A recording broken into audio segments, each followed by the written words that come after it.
আচ্ছা, আমি আরিফ বিন হাবিব। আমি যেভাবে নামাজ পড়ি, কথার কথা মনে করেন, আমি নামাজ পড়ি কিভাবে? আমি সালাতে দাঁড়াই। আমি নামাজে কি করি? দাঁড়াই। একটু মন দিয়ে শুনেন জায়গাটা। আমি নামাজে দাঁড়াই না, দাঁড়ানোর পর আল্লাহু আকবার বলে হাত বাঁধবো। আমি সহিহ বুখারীর 789 নম্বর হাদিস দ্বারা আমি আল্লাহু আকবার বলে হাত বাঁধবো। 789 নম্বর হাদিসে আসছে, রাসূল আকরাম সাল্লাল্লাহু আলাইহি সাল্লাম কানা ইযা কামা ইলাস সালাহ ইউকাব্বিরু হিনা ইয়াকুম, যখন দাঁড়াইতেন তাকবীর বলতেন আল্লাহু আকবার। সুম্মা ইউকাব্বিরু হিনা ইয়ারকা, নবী যখন রুকু করতেন তখন আল্লাহু আকবার বলতেন। সুম্মা ইয়াকুলু সামি আল্লাহু লিমান হামিদা ওয়া হুয়া কাইমুন, দাঁড়িয়ে নবী সামি আল্লাহু লিমান হামিদা বলতেন। ও সুম্মা ইউকাব্বিরু হিনা ইয়ারফাউ সুলবাহু মিনার রাকআ, রুকু থেকে মাথা উঠাইলে নবী আল্লাহু আকবার বলতেন, দাঁড়িয়ে বলতেন সামি আল্লাহু লিমান হামিদা। সুম্মা ইউকাব্বিরু হিনা ইয়াহবি, সিজদায় যাওয়ার সময় রাসূল আল্লাহু আকবার বলতেন। সুম্মা ইউকাব্বিরু হিনা ইয়াসজুদ, দ্বিতীয় সিজদায় যাওয়ার সময় আল্লাহু আকবার বলতেন। সুম্মা ইউকাব্বিরু হিনা ইয়াকুমু মিনাস সিনতাইন, দুইটা রাকাত পড়ার পর, দ্বিতীয় বৈঠক করার পর যদি 3 রাকাত বা 4 রাকাত ওয়ালা নামাজ থাকতো, নবীজি তাকবীর বলে আবার দাঁড়াইতেন। তাহলে আল্লাহু আকবার বলাটা সহিহ বুখারীর 789 নম্বর হাদিসে পাইলাম। আমি আলিফ বিন হাবিব আল্লাহু আকবার এইভাবে বলি। আমি কিন্তু আমার কথা বলছি, আমি কাউকে অ্যাটাক করছি না। আমি বলছি না এই হুজুরেও, আমি আমাকে বলছি। আমি এরপরে আল্লাহু আকবার বলে হাত বাঁধি। এখন কথা, আমি তো পড়াশোনা করছি, আমি কিভাবে হাত বাঁধবো? তো আমি পড়াশোনা করে দেখলাম, মুসলিম শরীফের 390 নম্বর হাদিস, মাদ্রাসার পাঠ্যপুস্তক অনুযায়ী মোট হাদিস সংখ্যা হবে 3033টা। রাসূল আকরাম সাল্লাল্লাহু আলাইহি সাল্লাম যখন তাকবীর বলতেন, রফা ইয়াদাইহি, আল্লাহ রাসূল হাত উঠাইতেন, হাত্তা ইউহাজি, হাত্তা, দেখেন হাত উঠাইতেন, হাত্তা তাকুনা, নবীজির 2 হাত হইতো হাজওয়া মানকিবাই, কাঁধ বরাবর। বলেন তো কি বরাবর? আচ্ছা, আমি কাঁধ বরাবর হাদিস পাইলাম। এখন আমি চিন্তা করলাম, আমি কি কাঁধ বরাবর উঠাবো? হাদিস পড়তে গিয়ে দেখি 391 নম্বর হাদিস, মুসলিম শরীফের পরের হাদিসটা, সেখানে আবার মালিক ইবনুল হুয়াইরিস বলেন, কানা রাসূলুল্লাহ সাল্লাল্লাহু আলাইহি সাল্লাম ইযা কাব্বারা, নবীজি যখন তাকবীর বলে হাত বাঁধতেন তখন নবীজি কি করতেন? রফা ইয়াদাই, 2 হাত উঠাইতেন, হাত্তা ইউহাজি বিহিমা উযুনাই, নবী কান বরাবর হাত উঠাইতেন। তো হানাফি ফিকহে তারা একটা পদ্ধতি বললেন যে, যেহেতু কানের লতি বরাবর কথাও হাদিসে আছে, কান বরাবর হাদিসে আছে, কাঁধ বরাবর, সবাই এবার আমার দিকে তাকাইতে হবে। আমি কানের লতি বরাবর বুড়া আঙ্গুল 2টা উঠাইলাম, দেখেন তো উঠছে? এবার আমার হাতের তালু কাঁধ বরাবর। হাতের তালু কি বরাবর? সবাই বলেন, হাতের তালু কি বরাবর? আর বুড়া আঙ্গুল কি বরাবর? লতি বরাবর। আর আঙ্গুলগুলা কান বরাবর। দেখেন আঙ্গুলগুলা, বৃদ্ধাঙ্গুল লতি বরাবর, হাতের তালু, হ্যাঁ আবার বলতে হবে, তালু থেকে যান, তালু কাঁধ বরাবর, বৃদ্ধাঙ্গুলি লতি বরাবর, হাতের তালু কাঁধ বরাবর, বৃদ্ধাঙ্গুলি লতি বরাবর, আঙ্গুলগুলা কান বরাবর। হানাফি ফিক এমন একটা সমাধান দিয়েছে, যেই সুন্নাহটা পালন করলে নবীর 4টি হাদিসের উপর আমল হবে। তাতে কম কথা বুঝে আসছে? আমরা মানুষকে বুঝাই না দেখে ওনারা আমাদেরকে এরকম। এখন আসলে বুঝছে ঠিক কইতেছেন? বুঝছেন তো সবাই? এই যে দেখেন, আবার দেখেন, এই বুড়া আঙ্গুল উঠাইলাম লতি বরাবর, হাতের তালু আছে কাঁধ বরাবর, বুড়া আঙ্গুল আছে লতি বরাবর, আঙ্গুলগুলো আছে কান বরাবর। মুসলিম শরীফের 390 নম্বর হাদিস, এটাও আমল করলাম কাঁধ বরাবর। মুসলিম শরীফের 391 নম্বর হাদিস, কানের লতি বরাবর। মুসলিম শরীফের 391 নম্বর হাদিস, কান বরাবর। তাহলে মুসলিম শরীফের 3টা হাদিস, তহাবি শরীফের 1টা হাদিস, একটা পদ্ধতির আমলে 4টা হাদিসের উপর আমল হয়। তো 4 হাদিসের উপর আমল করলে সওয়াব কি কম না বেশি? এইটাই তো হানাফি মাযহাব। তো বলছিলাম, আইয়ুর ফালেন, এলেম উঠে যাবে, ওয়াসবুতাল জাহ, মূর্খতা সমাজের মধ্যে ছড়িয়ে পড়বে। দেখেন ভাই, আলেমরা দুনিয়া থেকে বিদায় নেওয়া, এটা এলেম উঠে যাওয়া।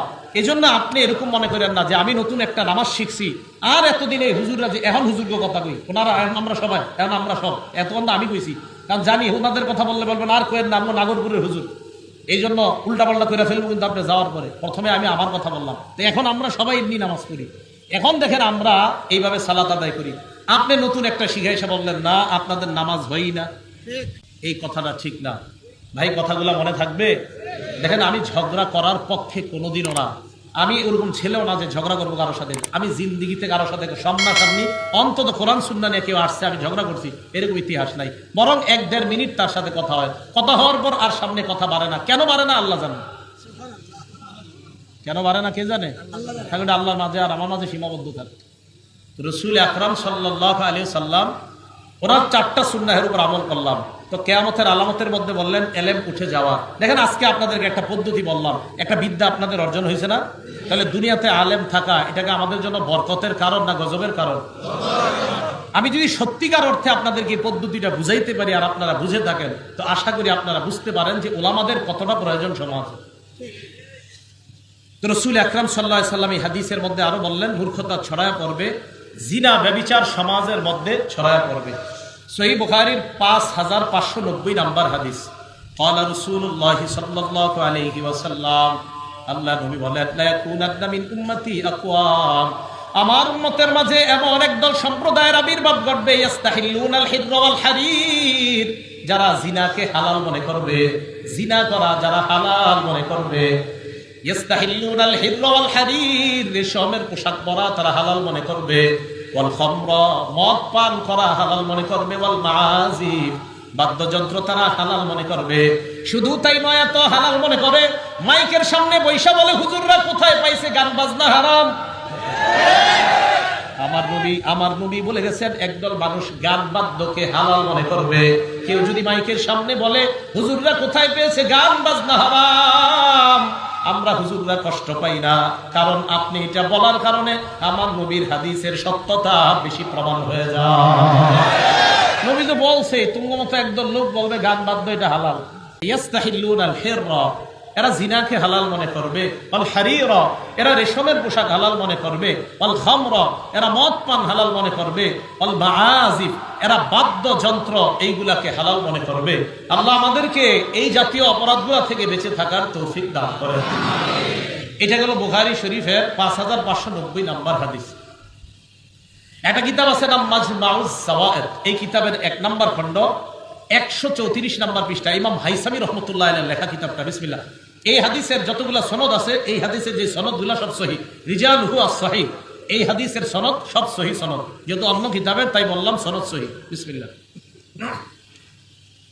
আন্না ফাতাম মিন কুরাইশ, কুরাইশে এক যুবক আতান নবী সাল্লাল্লাহু আলাইহি সাল্লাম, রাসূল আকরাম সাল্লাল্লাহু আলাইহি সাল্লামের কাছে এক যুবক আসছে। আসার পর বললেন, ইয়া রাসূলুল্লাহ ইযআনলি ফি জিনা, আমাকে আপনি জিনা করার অনুমতি দেন। নাউজুবিল্লাহ বলেন। নবীজির কাছে এই অনুমতি চাওয়ার পর সাহাবারা রেগে গেলেন, ও জাজারুহু, তাকে বলতে লাগলেন, হেই মিয়া, কথা বলার জাগাবো না, তুমি কারে কি কইলে? এটা নবীজির এই কথা কইছে, মাহ মাহ থামো, মাহ মাহ মারি থামো। আল্লাহ নবী বললেন, ও সাহাবারা, উদনুহু, তাকে আমার কাছে আসতে দাও, আসতে দাও, তাক কিছু বললো না। ফাদানা বিনহু কারিবা, ওই ব্যক্তি আল্লাহ নবীর কাছে আসলেন। আসার পর আল্লাহ নবী বললেন, আতুহিব্বুহু লিউম্মিকা, তুমি যে কাজের অনুমতি চাইলা, এই ব্যভিচারটা যদি তোমার মায়ের সাথে কেউ করতে চাই, তুমি পছন্দ করনি? ওই ব্যক্তি জবাব দিলেন, কি বললেন? ইয়া রাসূলুল্লাহ, লা জাআলানি আল্লাহু ফিদাকা ইয়া রাসূলুল্লাহ, আল্লাহর কসম এই কর্ম আমার কখনো পছন্দ না। এরপর আল্লাহ নবী বললেন, আতুহিব্বুহু লিইবনাতিক, তুমি কি তোমার কন্যার জন্য এই অপকর্ম পছন্দ করবা? কেউ তোমার কন্যার সাথে জিনা করবে, তুমি পছন্দ করবা? ওই ব্যক্তি জবাব দিলেন, লা ইয়া রাসূলুল্লাহ। আল্লাহ নবী জবাব দিলেন, ফান্নাসু লা ইউহিব্বুনাহু ফালা ইউহিব্বুন নাস ইউহিব্বুনাহু লিউম্মাহাতিহিম, মানুষ তো তাদের মায়েদের সাথে এটা পছন্দ করবে না। ওয়ালা ইউহিব্বুনাহু লিবানাতিহিম, মানুষ তাদের কন্যাদের সাথে ব্যভিচার কেউ করবে এটা পছন্দ করবে না। এরপর আল্লাহ নবী বললেন, আতুহিব্বুহু লিউখতিক, তোমার বোনের সাথে কেউ ব্যভিচার করবে এটা পছন্দ করো কিনা? ওই ব্যক্তি জবাব দিলেন, ইয়া রাসূলুল্লাহ, আল্লাহর কসম এটাও আমার পছন্দ না। নবী বললেন, ফান্নাসু লা ইউহিব্বুনাহু লিআখওয়াতিহিম, মানুষ তাদের বোনদের সাথে কেউ জিনা করবে এটা কোনো ভাই পছন্দ করবে না। এরপর নবী বললেন, আতুহিব্বুহু লিখালাতিক, তুমি তোমার খালার সাথে কেউ অপকর্ম করবে এটা তোমার পছন্দ কিনা? জবাব দিলেন না। নবী বললেন, ফান্নাসু লা ইউহিব্বুনাহু লিখালাতিহিম, মানুষ তাদের খালাদের সাথে এই অপকর্ম করাটাও পছন্দ করবে না। আতুহিব্বুহু লিআম্মাতিক, তুমি তোমার ফুফুর সাথে এই অপকর্ম পছন্দ করবা কিনা? ওই ব্যক্তি জবাব দিলেন, অসম্ভব। নবীজি বললেন, ফান্নাসু লা ইউহিব্বুনাহু লিআম্মাতিহিম, মানুষ তাদের ফুফুদের সাথে এই অপকর্ম করা পছন্দ করবে না। এরপর আল্লাহ নবী তার উপর হাত রাখলেন। রাখার পর দেখলেন লোকটার বুঝে আসছে। আল্লাহ নবী আল্লাহর কাছে বললেন, আল্লাহুম্মা গফির যামবা, মাবুদ তুমি তোমার এই বান্দার গুনাহগুলা মাফ করে দাও। আর বললেন তাহির কলবা, মাবুদ তুমি তার কলবটা পবিত্র বানা দাও। আর বললেন হাসিন ফারজা, মাবুদ তুমি তার লজ্জাস্থানটাকে হেফাজত করো, লজ্জাস্থানটাকে পবিত্র বানা দাও। সাহাবারা বলেন এই দোয়া করার পর লাম ইয়াকুন যালিকাল ফাতা ইয়ালতাফিতু ইলা শাই, এরপর থেকে ওই যুবক নারীদের দিকে তাকানো দূরের কথা, কোন জিনিসের দিকেও এইভাবে ফিরে কখনো তাকাইতো না। তাহলে ব্যভিচার করা এটা খারাপ, এটা কিয়ামতের আলামত হয়ে যাবে। আমাদের ঘরে ঘরে সমাজে সমাজে এখন পরকীয়া নামক ব্যভিচার, এই ব্যভিচারের সয়লাব, আল্লাহ এই ভয়ঙ্কর ফিতনা থেকে এলাকাকে হেফাজত করেন, এইটাও কিয়ামতের আলামত। সহিহ বুখারী 2475 নম্বর হাদিসের বর্ণনা, ক্বালা রাসূলুল্লাহ সাল্লাল্লাহু আলাইহি ওয়াসাল্লাম, আল্লাহ নবী বলেন লা ইয়াজনি যানি হিনা ইয়াজনি ওয়া হুয়া মুমিন, ব্যভিচারকারী যখন ব্যভিচার করে তখন তার ঈমান থাকে না, ঈমানদার অবস্থায় ব্যভিচার করে না, ঈমানটা তখন ঘুরতে থাকে উপরে ঘুরে। আল্লাহ হেফাজত করো যদি ওই সময় আপনি মরণ হয়ে যান। ব্যভিচার যখন করে ঈমান ঘুরে উপরে ঘুরে। ওয়ালা ইয়াসরিকু সারিকু হিনা ইয়াসরিকু ওয়া হুয়া মুমিন, চোর যখন চুরি করে তার ঈমানটা ঘুরে, সাথে থাকে না। ওয়ালা ইয়াশরাবুল খামরা হিনা ইয়াশরাবু হুয়া মুমিন, ঈমানদার অবস্থায় মদ্যপানকারী মদ পান করে না। ওয়ালা ইয়ানতাহিবু নুহবাতান হিনা ইয়ানতাহিবু, ছিনতাইকারী ঈমানদার অবস্থায় ছিনতাই করে না। তাহলে যে জিনা করে তখন তার ঈমানটা এইভাবে ঘুরতে থাকে। তো সমাজের মধ্যে পরকীয়া নামক যে ভয়ঙ্কর ব্যাধি, দেখেন কেউ যদি ব্যভিচারে লিপ্ত হয়, ওই মুহূর্তে যদি তার মরণ হয়, আল্লাহ হেফাজত করেন, আল্লাহ হেফাজত করেন, তাহলে ঈমান যদি ফিরে আর না আসে। তাই কিয়ামতের এই যে আলামতটা জিনা খুব বেশি পরিমাণে হয়ে যাওয়া, এই আলামত যেন আমার আপনার দ্বারা প্রকাশ না পায়, এই জন্য আল্লাহর কাছে বেশি দোয়া করা, আল্লাহ এই অপরাধ থেকে যেন আমরা বেঁচে থাকতে পারি, আল্লাহ তৌফিক দান করেন। সহিহ বুখারীর 6496 নম্বর হাদিসের বর্ণনা, এই হাদিসের মধ্যে রাসূল আকরাম সাল্লাল্লাহু আলাইহি সাল্লাম বলেন, ক্বালা রাসূলুল্লাহ সাল্লাল্লাহু আলাইহি ওয়াসাল্লাম, আল্লাহ নবী বলেন ইযা দুইয়াতিল আমানা ফান্তাজিরিস সাআ, আমানত যখন উঠিয়ে নেওয়া হবে তখন কিয়ামতের অপেক্ষা করবা। আমানত উঠিয়ে নিলে কিসের অপেক্ষা করবা? কিয়ামতের। সাহাবারা প্রশ্ন করলেন কাইফা ইদাতুহা ইয়া রাসূলুল্লাহ, আমানত উঠিয়ে নেওয়া হবে কিভাবে, আমরা আপনার কাছে জানতে চাই।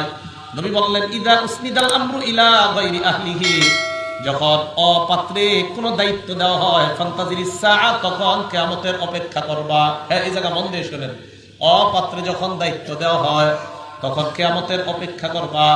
মঞ্চের মধ্যে এমন কাউকে বসায়া দিলেন, আপনি বসানোর পর কানে কানে 3 ঘন্টা সময় বেঁধে দিলেন, হুজুর কান্দাইতে হবে, হাসাইতে হবে জনগণ। মঞ্চে উঠার আগে আপনি কানে কানে বললেন, এবার উনি চিন্তা করলেন হাসানোর জন্য কি কি কৌতুক গুলা বলা দরকার, কতগুলা মিথ্যা কথা বললে জনগণ হাসবে, এইগুলা আস্তে আস্তে বানাবে, এগুলো আস্তে আস্তে কি করবে? বানাবে। হ্যাঁ, এটা আপনাদের দোষ, তাই কইছেন কে এগুলা? এটা গেল হাসান্নাটা। আর কান্দাইন না, মানুষ সত্য কথা বললে কান্দে কম, মিথ্যা কথা বললে কান্দে বেশি, এটা আমাদের দেশের অবস্থা। এখন কিছু মিথ্যা কথা গল্প করতে হইবে এখানে, তখন কানবো। এখন দেখেন আমার এই কথা শুনে কেউ যাতে না খেপে, ওই ব্যক্তি খেপবে যার মধ্যে এই স্বভাব আছে, আর যার মধ্যে এই স্বভাব নাই উনি চেতবে না, উনি রাগ হবে না। আপনি যদি সত্য কথা বলে হাসান তো হাসান। আমার একটা বয়ানই আছে নবীজির হাসি, আমার একটা বয়ানে আছে হাসির উপরে, প্রায় 22টা হাদিস দিয়ে প্রমাণ করছি মুসলমান হাসলে যে সওয়াব পায়। তা আপনি ওইগুলো বলেন আইসা, আপনি মিথ্যা কথা বলবেন কেন? যেই হাসিতে সওয়াব হয় সেটা বলেন, যেই কান্নায় সওয়াব হয় সেটা বলেন। আমার বয়ান আছে কান্না 10 প্রকার, সবগুলার পাশে পাশে হাদিস দেওয়া। তো যেই কান্নায় মুসলমানের সওয়াব হয় সেটা বলেন, যেই হাসিতে মুসলমানের সওয়াব হয় সেটা বলেন। আপনি মিথ্যা কথা যদি বলেন তো সমস্যা। এবার হাদিস শুনেন, রাসূল আকরাম সাল্লাল্লাহু আলাইহি সাল্লাম বললেন, অযোগ্য ব্যক্তিকে যখন তোমরা দায়িত্বের জায়গায় বসায়া দিবা তখন কিয়ামতের অপেক্ষা করো। এখন ঘটনা হলো কি, অযোগ্য ব্যক্তিদেরকে যখন বসাবেন, মঞ্চে বসার পর বলবে আল্লাহ এটা বলছে, নবী এটা বলছে। আসলে আল্লাহ এটা বলে নাই, আসলে নবী এটা বলে নাই। খুব ভালো করে শুনবেন, এই মঞ্চে বৈশা আল্লাহর নামে মিথ্যা কথা বলা, মঞ্চে না বৈশা আল্লাহর নামে মিথ্যা বলা হারাম, এখানে বৈশা বলা তো আরো হারাম। আল্লাহর নামে মিথ্যা কথা বলা যাবে না। আল্লাহ পাক রব্বুল আলামিন বলেন, ওমান আসদাকু মিনাল্লাহি হাদিসা, আল্লাহর চেয়ে অধিক সত্য কথা আর কার? সূরা হুদে আল্লাহ বলেন, ওমান আসদাকু মিম্মান ইফতারা আলাল্লাহি কাযিবা, আল্লাহর নামে যে ব্যক্তি মিথ্যা অপবাদ দেয় ওই ব্যক্তির চেয়ে বড় জালেম আর কেউ হতে পারে না। নবীজির নামে যেই ব্যক্তি মিথ্যা কথা বলে ওই ব্যক্তি যেন তার ঠিকানা জাহান্নামে বানিয়ে নেয়, বলে নাউজুবিল্লাহ। বুখারীর 109 নম্বর হাদিসের বর্ণনা, আল্লাহ নবী বলেন মাইয়াকুল আলাইয়া মা লাম আকুল, কোন ব্যক্তি যদি আমার নামে এমন কথা বলে যা আমি নবী বলি নাই, ফালিয়াতাবাওয়া মাকাদাহু মিনান নার, ওই ব্যক্তি যেন তার ঠিকানা জাহান্নামে বানায় নেয়। কোন ব্যক্তি এমন কথা বলে যা আমি নবী বলি নাই, আমার নাম নিয়ে বলছে, ওই ব্যক্তি যেন তার ঠিকানা জাহান্নামে বানায় নেয়। সহিহ বুখারীর বর্ণনা 110 নম্বর হাদিসে আল্লাহ নবী বলেন মান কাযাবা আলাইয়া মুতাআম্মিদা, কেউ যদি আমার নামে ইচ্ছাকৃতভাবে মিথ্যা কথা বলে, ফাল্যাতাবাওয়া মাকাদাহু মিনান নার, সে যেন তার ঠিকানা জাহান্নামে বানায় নেয়। সহিহ বুখারীর বর্ণনা 1291 নম্বর হাদিসে আল্লাহ নবী বলেন, শোনো তোমরা, ইন্না কাযিবান আলাইয়া লাইসা কাকাযিবিন আলা আহাদ, আমার নামে মিথ্যা বলা আর তোমাদের কারো নামে মিথ্যা বলা এক না। তোমাদের নামে মিথ্যা বলা হারাম, আমার নামে মিথ্যা বলা হারাম, তবে তোমাদের নামে বলা আর আমার নামে বলা এক না। তোমাদের নামে বলা অপরাধ, আমার নামে বলা ভয়ঙ্কর অপরাধ। আমার নামে মিথ্যা কথা বলা এটা অপরাধ। মুসলিম শরীফ খোলেন 1 নম্বর হাদিস, প্রথম পৃষ্ঠায় আছে, ক্বালা রাসূলুল্লাহ সাল্লাল্লাহু আলাইহি ওয়াসাল্লাম লা তাকযিবু আলাইয়া, আমার নামে মিথ্যা কথা বলবা না। ফাইন্নাহু মান ইয়াকযিব আলাইয়া, আমার নামে যদি কেউ মিথ্যা কথা বলে ইয়ালিজিন নার, ওই ব্যক্তি জাহান্নামে প্রবেশ করবে। কোথায় প্রবেশ করবে?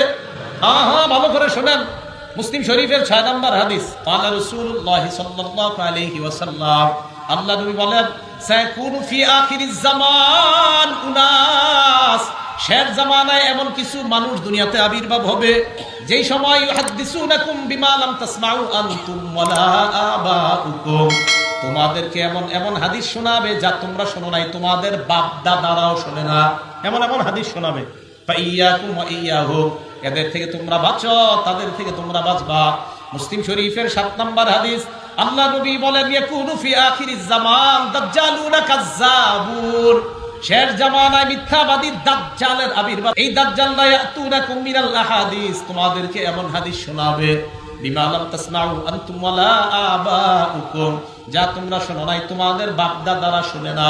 ফাইয়াকুম ওয়া ইয়াহুম, তাদের থেকে বেঁচে থাকবা। লা ইউদিল্লুনাকুম, তারা যেন তোমাদেরকে পথভ্রষ্ট না করে, ওয়ালা ইফতিনুনাকুম, তারা যেন তোমাদেরকে ফিতনায় না ফালায়। এবার বাপদাদাদের আমরাও শুনি নাই, বাপদাদারাও শুনে নাই, বাকি আমরা শুনে ফেলছি ইদানিং এরকম একটা জাল হাদিস শোনাই, মানে জাল বর্ণনা। কি মসজিদে কেউ কথা বললে অনেক জায়গায় বলতে শোনা যায়, মসজিদে যদি কেউ কথা বলে ফেরেশতা ডাক দিয়ে কয় ইয়া ওলি আল্লাহ উসকুত, হে আল্লাহর ওলি তুমি চুপ করো। আবার যদি কথা বলে তখন ফেরেশতা কয় ইয়া আব্দুল্লাহ উসকুত, ও আল্লাহর বান্দা তুমি চুপ করো। আবার যদি কথা কয় তখন বলে ইয়া আদুওয়াল্লাহ উসকুত, আল্লাহর শত্রু তুমি চুপ করো। এই শুনছেন নি? হ্যাঁ, এটা নবীজি বলে নাই, এটা নবীর নামে মিথ্যা কথা। কোন জায়গায় গেছে নবীজি কথা? হ্যাঁ, এটা রসুল বলে নাই, এটা রসুল আর মিথ্যা কথা। কবি নজির আপনি কই লইব তা আপনি আনেন, এখন আপনি আমার দেখা দেন, কালকে থেকে আর ওয়াজ করবেন না, আমতাজি। এটা রসুল বলে নাই, কোথাও বলে নাই, মিথ্যা কথা নবীজির নামে। মসজিদের সহিহ হাদিস খুঁজে পান না কথা বললে, তা আছে আল মুস্তাদরাক লিল হাকিমের সহিহ হাদিস আছে, ইয়াতাহাল্লাকুনা ফি মাসাজিদিহিম, মানুষ মসজিদে হালকা বানাবে, গোল মিটিং করবে মানুষ, মা কানা লিল্লাহি ফীহিম হাজা, তাদেরকে আল্লাহর কোনো প্রয়োজন নাই। তো সহিহ হাদিস আল মুস্তাদরাক লিল হাকিমের সহিহ হাদিস এটা বলেন। মসজিদের কাজ হবে 3টা, বলেন মসজিদের কাজ কয়টা? মুসলিম শরীফের বর্ণনা ইন্না হাদিহিল মাসাজিদা, এই মসজিদগুলোর মধ্যে 3টা কাজ হবে, লিজিকরি জিকির হবে, সালাত নামাজ হবে, কিরাআতিল কোরআন কোরআন তেলাওয়াত হবে। বাস এটা বললেই তো হয় যে ভাই কথা বলা যাবে না। কিন্তু এটা বলতে গিয়ে ওইটা কেন শোনাল এই গল্পটা? ফেরেশতা কয় আল্লাহর ওলি চুপ কর, ফেরেশতা কয় আল্লাহর বান্দা চুপ কর, ফেরেশতা কয় আল্লাহর শত্রু চুপ করো। এটা নবীজি বলে নাই, এটা মিথ্যা কথা, এটা রাসূল বলে নাই। উত্তুবুল ইলম ওয়ালাউ ফিস সিন, চীন দেশে গিয়ে হলো ইলম অর্জন করো, দেয়ালে দেয়ালে লেখা, নিচে লেখা আল হাদিস, নাউজুবিল্লাহ। কোন জায়গায় কইছে নবীজি কথা? জ্ঞান অর্জন করার হাদিস কি খুঁজে পান না? এতগুলো হাদিস আছে জ্ঞান অর্জন, এতগুলো না আরো বেশি, আরো বেশি হবে, এত পরিমাণ হাদিস জ্ঞান অর্জন করার সহিহ হাদিস। আপনি এটা কইতে যান কেন দেয়ালে? চীন দেশে গিয়া, এটা শোনেন না আপনারা? চীন দেশে গিয়া হইলো হাদিস এলেম অর্জন করো, এলেম অর্জনের তো কঠিন ফজিলত, কিন্তু এটা কইতে বললে যেটা নবীজি বলে নাই। রাসূল সাল্লাল্লাহু আলাইহি সাল্লামের নামে মিথ্যা বলা কখন বলবে? যখন এমন অযোগ্য ব্যক্তিদেরকে আপনারা ধর্মীয় নেতৃত্ব দিয়ে দিবেন, অযোগ্য ব্যক্তিকে, তখন উনি কথায় কথায় বলবে এটা আল্লাহর কথা, এটা নবীর কথা, অথচ এটা আল্লাহর কথা না, এটা নবীরও কথা না। তো রাসূল সাল্লাল্লাহু আলাইহি সাল্লাম বলেন, কোন বিষয় যখন অপাত্রে রাখা হবে তখন ফান্তাজিরিস সাআ, কিয়ামতের অপেক্ষা করো। আল্লাহ পাক রব্বুল আলামিন রসুলের মাধ্যমে কিয়ামতের এই কিছু আলামত আমাদেরকে জানায়া দিয়েছেন। এই আলামতগুলা অলরেডি প্রকাশিত হয়ে গিয়েছে। আমানত উঠে যাওয়া, জিনা প্রকাশ হয়ে যাওয়া, মদ পান বেড়ে যাওয়া, এলেম উঠে যাওয়া, মূর্খতা ছড়িয়ে পড়া, জিনাকে হালাল মনে করা, রেশমের পোশাক পরা, এইগুলো অলরেডি সমাজের মধ্যে চলতেছে। এই কিয়ামতের আলামতগুলা যেন আমি আপনাকে বলতেছি আমার আর আপনার দ্বারা যেন সংগঠিত না হয়, কারণ সবগুলা ভয়ঙ্কর অপরাধ। আল্লাহ আমাদের সকলকে এই জাতীয় অপরাধগুলা থেকে যেন নিজেদেরকে মুক্ত রেখে আমরা ইসলামের পথে চলে আমরা জান্নাতের মেহমান হয়ে ওই জায়গায় সবাই একসাথে যেন আমরা দেখা করতে পারি। আল্লাহ তৌফিক দান করেন। আমিন ওয়া আখিরু দাওয়ানা আনিল হামদুলিল্লাহি রাব্বিল আলামিন।